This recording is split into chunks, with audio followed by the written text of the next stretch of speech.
ఇది అతిపెద్ద మాఫియా. పెద్దలంతా కలిసి చేస్తున్న దోపిడీ. భారతదేశంలోని ప్రతి పౌరుడి జేబుకి ప్రతిరోజు చిల్లు పెడుతున్న మాఫియా. ప్రజల రక్తాన్ని జలగాల్లా పీల్చుతున్న మాఫియా. లక్షల కోట్ల రూపాయలు సంపాదిస్తున్న మాఫియా. 40 రూపాయలకు దొరికే వస్తువును 100 రూపాయలకు పైగా పెట్టి కొనాల్సిన దుస్థితి కల్పిస్తున్న మాఫియా. ఆ మాఫియా చేస్తున్న దోపిడీలో నువ్వు నేను మనమంతా బాధితులమే. అయినా సరే మనమెవరము నోరు మెదపం. ఇంతకు ఈ దోపిడీ చేస్తున్నది ఎవరు? ఈ లూటీకి మూలాలెక్కడ? ఎందుకు చేస్తున్నారు? దేశంలోనే అతి పెద్ద పెట్రోల్ మాఫియా ఇప్పుడు నడుస్తున్నది. ప్రజలకు 40 రూపాయలకు లీటర్ దొరకాల్సిన పెట్రోల్ 100 రూపాయలకు పైగా ధర చెల్లించాల్సి వస్తున్నది. మిగతా డబ్బులన్నీ ఎవరి జేబుల్లోకి వెళ్తున్నాయి? కేంద్ర ప్రభుత్వం పన్నుల వల్ల ఎక్కువ నష్టం జరుగుతున్నదా? రాష్ట్ర ప్రభుత్వం విధించే వ్యాట్ కుంపముంచుతున్నదా? కాంగ్రెస్ విధానాల ఫలితమా? బీజేపీ ప్రభుత్వం లోపమా? ఆయిల్ కంపెనీలు ఎక్కువ లాభాలు గడించేలా ప్రభుత్వం చట్టాలను మార్చిందా? Dealer commission ఎక్కువైందా? లేదంటే ఆయిల్ దేశాలే సొమ్ము చేసుకుంటున్నాయా? ఎవరిది తప్పు? ఎవరికి ముప్పు? కాస్త ఓపికగా ఈ వీడియో మొత్తం చూడండి. వాస్తవం మీకే బోధపడుతుంది. తప్పు ఎవరిదో తేలుతుంది. ఈ మాఫియా సూత్రధారులు ఎవరో తేటతెల్లమవుతుంది. మనం ఎంత నష్టపోతున్నామో అర్థమవుతుంది. ఒక బేసిక్ క్వశ్చన్ మనం ఇప్పుడు వేసుకుందాం. రష్యా ఉక్రెయిన్ వార్ జరుగుతోంది. అమెరికా ఆంక్షలు విధించింది.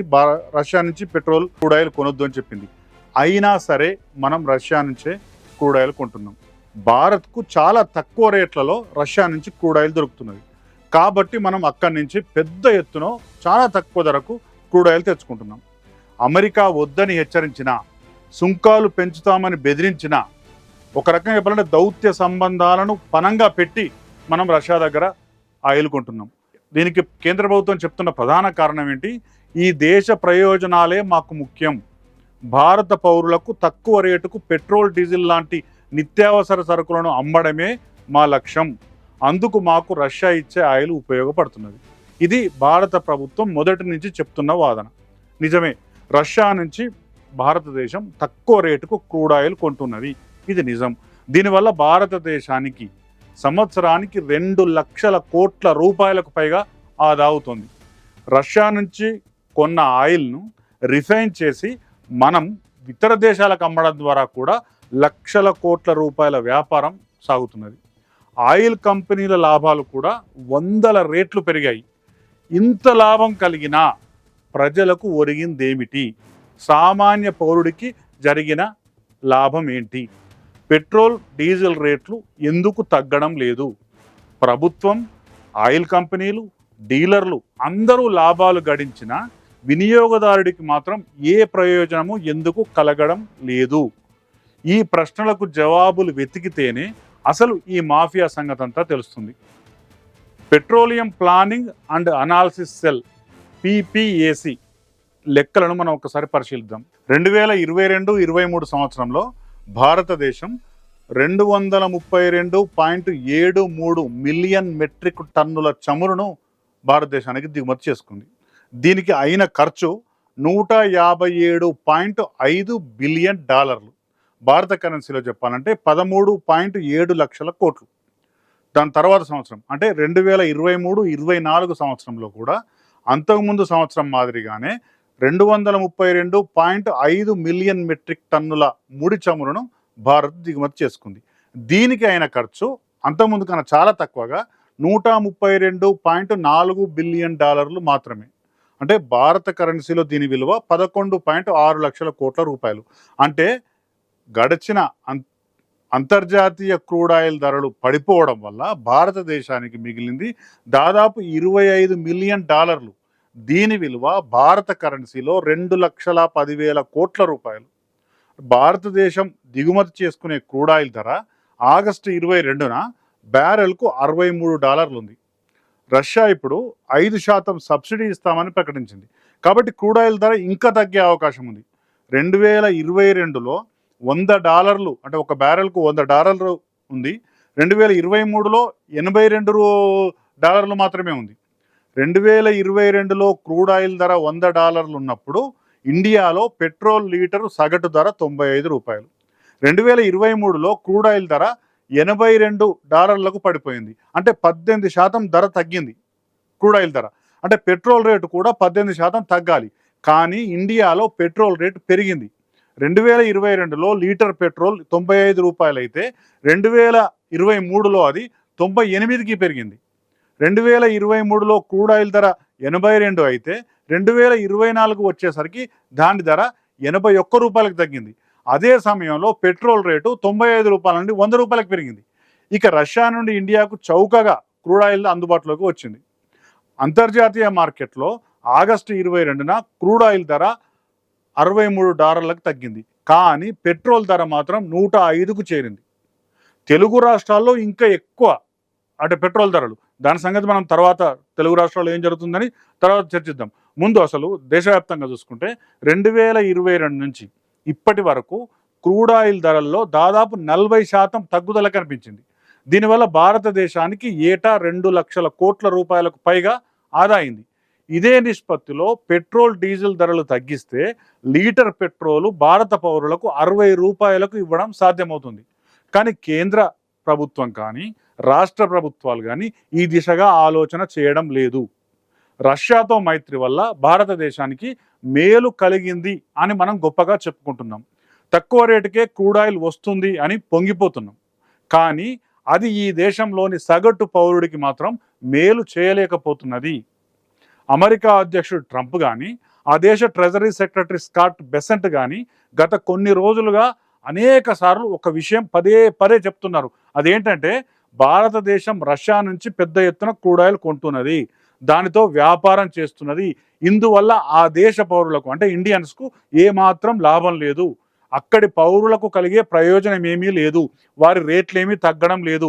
భారతదేశంలోని కొంతమంది బడా వ్యక్తులే దీనివల్ల లాభపడుతున్నారు అని అటు ట్రంప్ ఇటు బెసెంట్ పదే పదే చెప్తున్నారు. అంటే అమెరికా వాళ్ళు ఏదో అన్నారని కాదు, కానీ వాస్తవ పరిస్థితి కూడా అట్లనే ఉంది కదా. ఈ దేశంలో కేంద్ర ప్రభుత్వం ఆదాయం సమకూర్చుకుంటున్నది, రాష్ట్ర ప్రభుత్వాలు ఆదాయం సమకూర్చుకుంటున్నాయి, ఆయిల్ కంపెనీలు ఆదాయం సమకూర్చుకుంటున్నాయి, డీలర్లు సమకూర్చుకుంటున్నారు. అటు అందరూ సమకూర్చుకుంటే ఒక్క వినియోగదారునికి రేట్లు ఎందుకు పెరుగుతున్నాయి? ఇది ఇప్పుడు మనం ఆలోచించాల్సిన సమస్య. ఎందుకంటే ఎవరికైనా చాలా సందేహం కలుగుతుంది. క్రూడ్ ఆయిల్ రేటు తగ్గడం వల్లనే కాదు, భారతదేశం పెట్రోలియం ఎగుమతుల ద్వారా కూడా లక్షల కోట్ల రూపాయల వ్యాపారం చేస్తున్నది. మనలో చాలామందికి తెలియని ఒక విషయం ఉంది. అదేంటంటే భారతదేశం పెద్ద ఎత్తున క్రూడ్ ఆయిల్ను దిగుమతి చేసుకుంటున్నది అని మాత్రమే మనకు తెలుసు. అంటే ఇండియాలో ఆయిల్ నిక్షేపాలు ఎక్కువ లేవు కాబట్టి తప్పనిసరిగా వేరే దేశాల నుంచే మనం ఆయిల్ దిగుమతి చేసుకోవాల్సిన పరిస్థితి వచ్చిందని మాత్రమే మనకు తెలుసు. కానీ భారతదేశం అతిపెద్ద ఆయిల్ ఎక్స్పోర్టర్ కూడా. అంటే భారతదేశం నుంచి పెద్ద ఎత్తున పెట్రో ఉత్పత్తులు వేరే దేశాలకు ఎగుమతి అవుతున్నాయి. మన దేశం ఎగుమతి చేసే అతి కీలకమైన కొన్ని వస్తువుల్లో పెట్రోలియం ఉత్పత్తులు కూడా ఒకటి. రష్యా లాంటి దేశాల నుంచి తక్కువ రేటుకు క్రూడ్ ఆయిల్ కొనుగోలు చేస్తున్న భారత్ ఆయిల్ కంపెనీలు వాటిని శుద్ధి చేసి పెట్రోలు, డీజిలు, ఇతర ఇంధనాలుగా మార్చి వేరే దేశాలకు అమ్ముతున్నది. దీనివల్ల 2023 ఆర్థిక సంవత్సరంలో భారతదేశం $86.28 బిలియన్ విలువైన పెట్రో ఉత్పత్తులను సింగపూర్, అమెరికా, నెదర్లాండ్స్ లాంటి దేశాలకు ఎగుమతి చేసింది. 2024 వచ్చేసరికి ఆ ఆర్థిక సంవత్సరంలో కూడా $84.2 బిలియన్ పెట్రో ఉత్పత్తులను భారతదేశం ఇతర దేశాలకు అమ్మింది. దీని విలువ భారత కరెన్సీలో 7 లక్షల కోట్ల రూపాయలకు పైగానే ఉంటుంది. అంటే భారతదేశానికి క్రూడ్ ఆయిల్ రేట్లు తగ్గడం వల్ల 2 లక్షల కోట్లకు పైగా మిగిలాయి. ఇక ఇతర దేశాలకు పెట్రో ఉత్పత్తులను అమ్మడం ద్వారా కూడా 1,00,000 కోట్ల రూపాయలకు పైగా లాభం వచ్చింది. ఈ రెండూ కాకుండా భారత ప్రజలపై ఇబ్బడి ముబ్బడిగా పన్నులు విధించడం వల్ల మరో 4-5 లక్షల కోట్ల రూపాయలు కేంద్ర ప్రభుత్వానికి సమకూరుతున్నాయి. అంటే మొత్తంగా ప్రతి ఏడాది ఈ పెట్రోల్ వ్యాపారం వల్ల కేంద్ర ప్రభుత్వం 8 లక్షల కోట్ల రూపాయలను వెనుకేసుకుంటున్నది. అంటే తన ఖజానా నింపుకుంటున్నది. మరి ఇలా సంపాదిస్తున్న డబ్బులు ఎక్కడికి పోతున్నాయి? కనీసం పెట్రోల్ రేటు ఒక 10 రూపాయలు కూడా ఎందుకు తగ్గడం లేదు? వినియోగదారుడికి ఎందుకు ఊరట లభించలేదు? ఒక్కసారి మనం డీటెయిల్గా చూద్దాం. భారతదేశం ప్రతిరోజు 50 లక్షల లీటర్ల పెట్రోల్ ఉత్పత్తులను వాడుతుంది. ఇందులో ప్రస్తుతం 80% పైగా దిగుమతి చేసుకుంటున్నది. ఒక రష్యా నుంచే ప్రతిరోజు 20 లక్షల లీటర్లను దిగుమతి చేసుకుంటున్నది. ఒక్కో బ్యారెల్ రష్యా నుంచి భారతదేశానికి $60 లోపుగానే దొరుకుతుంది. అంటే ఒక్క బ్యారెల్ అంటే 159 లీటర్ల ఆయిల్. ఒక్క బ్యారెల్ క్రూడ్ ఆయిల్ నుంచి 70 నుంచి 80 లీటర్ల పెట్రోలు, 30 నుంచి 40 లీటర్ల డీజిల్, 20 లీటర్ల జెట్ ఇంధనం, 6 లీటర్ల మోటార్ ఆయిల్, 20 నుంచి 30 లీటర్ల వరకు తారు, సల్ఫర్ లాంటి ఇలా సబ్ ప్రొడక్ట్స్ వస్తాయి. బ్యారెల్ ధరను, ఆ బ్యారెల్ నుంచి తీసిన పెట్రోల్, డీజిల్, ఇతర ఉత్పత్తులను బట్టి దేనికి ఎంత ధరో అంటే బేసిక్ ప్రైస్ డిసైడ్ అవుతుంది. భారతదేశానికి వచ్చే ముడు చరువులోంచి వచ్చిన పెట్రోల్ ధర సగటున ₹40 ఉంటుంది. అది మన దాకా వచ్చేసరికి, మన బండిలోనో కారులోనో మనం పెట్రోల్ పోసుకునేసరికి ₹100 దాటుతుంది. ₹40 వస్తువు ₹100 ఎందుకు దాటుతుంది? ఇందులో ఎవరికి మిగులుతుంది? ఎవరు దగా చేస్తున్నారు? ఇందులో ఎవరి పాత్ర ఎంత? ఇదే సమయంలో ఇతర దేశాల్లో పెట్రోల్, డీజిల్ రేట్లు తగ్గుతున్నాయి. నిజంగానే తగ్గుతున్నాయా లేదా ఒకసారి మనం నెట్కి పోయి చెక్ చేస్తే కూడా తెలుస్తుంది. అంతర్జాతీయంగా క్రూడ్ ఆయిల్ రేటు తగ్గినప్పుడు అన్ని దేశాల్లో కూడా పెట్రోల్ రేట్లు తగ్గుతున్నాయి. క్రూడ్ ఆయిల్ రేట్లు తగ్గినా భారతదేశంలో మాత్రం క్రమంగా రేట్లు పెరుగుతున్నాయే తప్ప తగ్గుదల మాత్రం లేదు. భారతదేశం కన్నా ప్రపంచంలో 70 దేశాల్లో ప్రజలు తక్కువ రేటుకు పెట్రోల్ వాడుతున్నారు. భారతదేశంలో 1 లీటర్ పెట్రోల్కు $1.161 ధర ఉంది. ఇండియన్ కరెన్సీలో ₹100 పైమాట ఇది. మనకన్నా పేద దేశాలని చెప్పుకుంటున్న చాలా దేశాల్లో, ముఖ్యంగా మన పక్కనే ఉన్న పాకిస్తాన్లో $0.93 అంటే $1 కన్నా తక్కువ. ఆఫ్ఘనిస్తాన్లో $1.008, బంగ్లాదేశ్లో $1.004, శ్రీలంకలో $1.13 1 లీటర్ పెట్రోల్ దొరుకుతుంది. చైనాలో $1.08 లీటర్ పెట్రోల్ దొరుకుతుంది. అమెరికాలో డాలర్ కన్నా తక్కువ $0.92 మాత్రమే పెట్రోల్ దొరుకుతుంది. అంటే ఆయా దేశాల్లో పెట్రోల్ రేటు మన భారత కరెన్సీలో లెక్క చేసుకుంటే $80 నుంచి $90 మాత్రమే దొరుకుతున్నది. కానీ మన దేశంలో ఎప్పుడో అంటే లాస్ట్ ఇయరే 100 దాటింది. అమెరికా దేశం భారత్ నుంచే పెద్ద మొత్తంలో పెట్రోల్ ఉత్పత్తులను దిగుమతి చేసుకుంటున్నది. భారత్ నుంచి తెచ్చే పెట్రోల్ను డాలర్ కన్నా తక్కువ రేటుకు ఆ దేశం అమ్మగలుగుతున్నది. కానీ అమెరికాకే పెట్రోల్ అమ్మగలిగిన భారతదేశం మాత్రం డాలర్ కన్నా ఎక్కువ రేటుకు ఈ దేశ పౌరులకు పెట్రోల్ అందిస్తున్నది. ఇది మనం జీర్ణించుకోవాల్సిన చేదు నిజం. ఇక్కడ ట్రంప్ చేసిన ఒక కామెంట్ చూద్దాం. రష్యా నుంచి తక్కువ రేటుకు ఆయిల్ కొంటున్న భారతదేశం దాన్ని ఎక్కువ రేటుకు బహిరంగ మార్కెట్లో అమ్ముతున్నది అని ఆయన ప్రధానంగా ఆరోపిస్తున్నారు. వేరే దేశాలకే కాదు, భారతదేశంలోని పౌరులకు కూడా అక్కడి ప్రభుత్వాలు ఎక్కువ రేటుకు పెట్రోల్ ఉత్పత్తులను అమ్ముతున్నాయి. ఇలా చేస్తున్న ప్రభుత్వాలను ప్రజా ప్రభుత్వాలు అందామా, వ్యాపార సంస్థలు అందామా? ఒక్కసారి మనం ఆలోచించాలి. మొత్తంగా భారత ప్రభుత్వం ఒక ప్రజా ప్రభుత్వం మాదిరిగా కాకుండా ఒక ఆయిల్ వ్యాపారిలాగా, ఇంకా చెప్పాలంటే ఆయిల్ దళారిలాగా వ్యవహరిస్తున్నది. దీనికి ఇప్పుడు ప్రధానమంత్రిగా ఉన్న నరేంద్ర మోడీని ఒక్కరినే నిందించాల్సిన పని లేదు. ఇది మోడీ నిర్వాకమే అని రాహుల్ గాంధీ, కాంగ్రెస్ నాయకులు ఇప్పుడు ఆరోపిస్తున్నారు. కానీ కేంద్రంలో యూపీఏ ప్రభుత్వం ఉన్నప్పుడు కూడా ఇలాగే జరిగింది. ప్రతిపక్షాల నుంచి ఇవే విమర్శలను యూపీఏ ప్రభుత్వం కూడా ఎదుర్కొన్నది. అప్పుడు గుజరాత్ ముఖ్యమంత్రిగా ఉన్న ఇప్పటి ప్రధాని నరేంద్ర మోడీ, అప్పటి ప్రతిపక్ష నాయకురాలు సుష్మా స్వరాజ్ అటు పార్లమెంట్లో ఇటు రోడ్ల మీద ధర్నాలు చేసి, ఆందోళన చేసి పెట్రోల్ ఉత్పత్తుల మీద ట్యాక్స్ తగ్గించాలి, ఎత్తేయాలని ఆందోళన చేశారు. This is the 10th hike of petroleum products by this government, 10th hike. వీరు అధికారంలోకి వచ్చాక మాత్రం పన్నులు తగ్గించలేదు, ప్రజలపై భారం తగ్గించలేదు. భారత ప్రభుత్వం సంగతి అలా ఉంటే ఇక తెలుగు రాష్ట్రాల భాగోతం ఇప్పుడు ఒకసారి చూద్దాం. భారతదేశంలో పెట్రోల్ రేటు అత్యధికంగా ఉన్న మొదటి 2 రాష్ట్రాలు మన తెలుగు రాష్ట్రాలే. తెలుగు రాష్ట్రాల ప్రభుత్వాలే అతి పెద్ద దోపిడీదారులుగా ముద్రపడుతున్నాయి. దేశంలో Indian oil corporation IOC, Bharat petroleum limited corporation BPCL, Hindustan petroleum corporation limited HPCL లాంటి ఆయిల్ మార్కెటింగ్ కంపెనీలు క్రూడ్ ఆయిల్ను పెట్రోల్, డీజిల్, ఇతర సబ్ ప్రొడక్ట్స్గా మార్చి అంటే రిఫైన్ చేసి అమ్ముతాయి. క్రూడ్ ఆయిల్ నుంచి పెట్రోల్ను తీయగా దానికి పడే ధర లీటర్కు ₹40 అని మనం ఇప్పుడే చెప్పుకున్నాం. ఈ ₹40కు కేంద్రం వేసే పన్నులు ఏంటో, రాష్ట్రం వేసే పన్నులు ఏంటో, ఇతరత్ర ఛార్జీలు ఏంటో ఇప్పుడు మనం ఒకసారి చూద్దాం. ప్రతి లీటర్ పెట్రోల్ తీయడానికి అయ్యే ప్రాసెసింగ్ ఖర్చు లీటర్కు ₹5.66. ఇన్ఫ్లేషన్ బఫర్ కింద లీటర్కు ₹10 వసూలు చేస్తున్నారు. ఇన్ఫ్లేషన్ బఫర్ అనేది ఒక దగ. అసలు వాస్తవంగా ఇన్ఫ్లేషన్ బఫర్ అంటే ఆయిల్ వ్యాపారంలో అనుకోని ఒడిదుడుకులు వస్తే, రేట్లలో హెచ్చు తగ్గులు వస్తే తట్టుకోవడానికి వీలుగా ముందే కొంత డబ్బును తీసి ఒక బఫర్ కింద పెడతారు. అంటే అంతర్జాతీయ మార్కెట్లో క్రూడ్ ఆయిల్ ధర పెరిగితే వెంటనే మన వినియోగదారుల మీద ఆ భారం మోపొద్దు కాబట్టి ఆ బఫర్ డబ్బులను వాడతారు. కానీ భారతదేశంలో ఎన్నడూ కూడా ఆ బఫర్ డబ్బులను వాడలే. అంతర్జాతీయ మార్కెట్లో క్రూడ్ ఆయిల్ ధర పెరిగితే మన దగ్గర పెంచారు, అక్కడ తగ్గితే మాత్రం ఇక్కడ తగ్గించలేదు. ఈ కారణంతోనే ప్రతి లీటర్ మీద ఒక ₹10 ఎక్కువ మనం చెల్లించాల్సి వస్తుంది. అది ఎప్పుడు ఎక్కడ ఎవరికి ఉపయోగపడలేదు. ఇక అటు బఫర్ ఛార్జీలు, ఇటు అంటే ప్రాసెస్ చేయడానికి ఆయన ఖర్చు, ఈ రెండు కలిస్తే పెట్రోల్ బంకు వచ్చే వరకు ఒక లీటర్ పెట్రోల్ ధర ₹55.66 చేరుకుంటుంది. ఇక అక్కడి నుంచి మళ్ళీ ట్యాక్స్ల మూత మొదలవుతుంది. పెట్రోలు అసలు ధర ₹55.66 అయితే దీని మీద డీలర్ కమిషన్ ₹3.77. సెంట్రల్ ఎక్సైజ్ పన్నులు ₹19.90. మొత్తం కలిపితే అంటే సెంట్రల్ వరకు ఉన్న వరకు ₹79.33. వాస్తవంగా చెప్పాలంటే ఓన్లీ సెంట్రల్ ట్యాక్స్లే కనుక ఉంటే ₹79.33 మనకు పెట్రోల్ దొరుకుతుంది. కానీ కేంద్ర ప్రభుత్వం వాయించి వదిలిపెట్టిన తర్వాత రాష్ట్రానికి వచ్చేసరికి ఆ రేటు.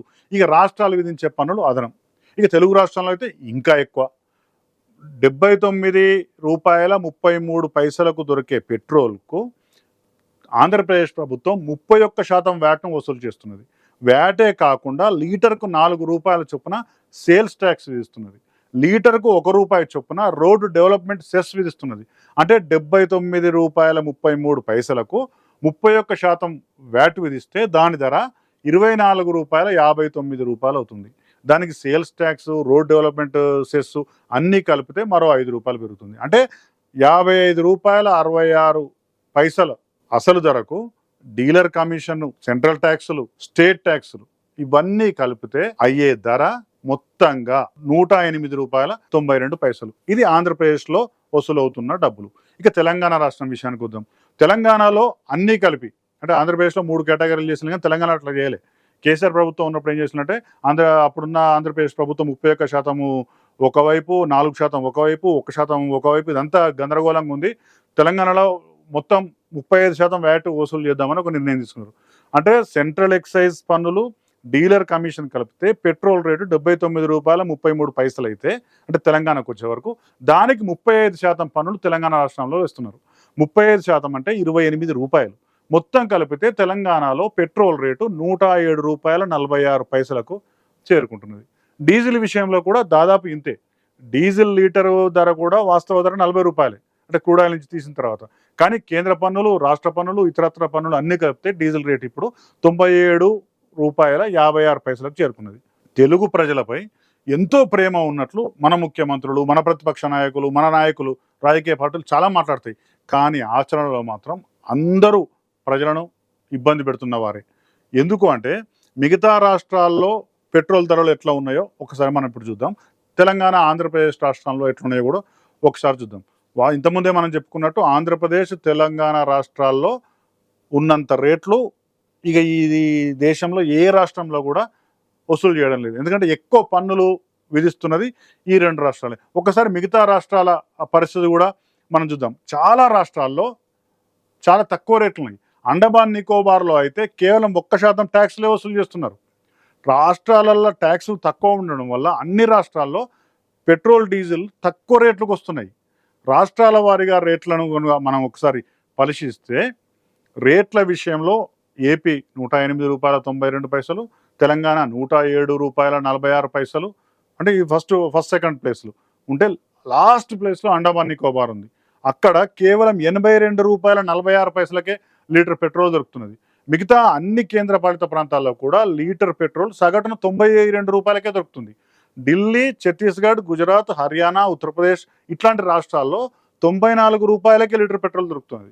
తెలుగు రాష్ట్రాలకు పక్కనే ఉన్న కర్ణాటకలో ₹102, తమిళనాడులో ₹100, పాండిచ్చేరిలో ₹96, మహారాష్ట్రలో ₹103, ఒరిస్సాలో 101 రూపాయలకు పెట్రోల్ దొరుకుతుంది. ఇదే నిష్పత్తిలో డీజిల్ రేట్లు కూడా ఉన్నాయి.